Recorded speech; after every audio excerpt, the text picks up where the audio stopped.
Cette fontaine en plein centre-ville aurait pu émerger d'un peu partout sur les 4000 km du réseau souterrain montréalais. La conduite en question, c'est une conduite qui a été installée en 1985.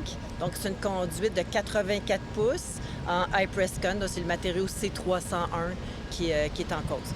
On parle ici d'une conduite majeure. Le but des conduites maîtresses, c'est d'aller alimenter les quartiers éloignés, puis de faire en sorte que les gens qui habitent dans ces quartiers-là aient suffisamment de pression pour prendre leur douche à l'étage. On s'entend? Donc, ça prend une pression au départ qui est assez importante. De la pression allant jusqu'à 100 livres par pouce carré.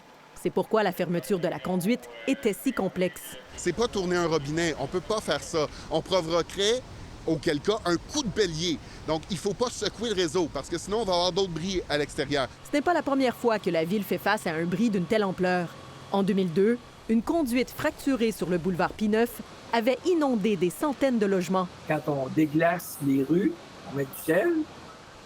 La rue P9 était fissurée, c'est pas un secret.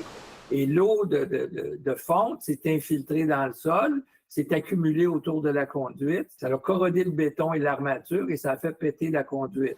Selon plusieurs experts, un déficit d'investissement chronique dans les infrastructures pendant des décennies, sans être la cause de cet incident, fragilise le réseau. Depuis déjà peut-être 20 ans, 30 ans, là, c'est reparti dans une bonne direction. C'est très long, vous savez, pour rattraper le temps perdu. Mais bon, là, on a un rythme correct.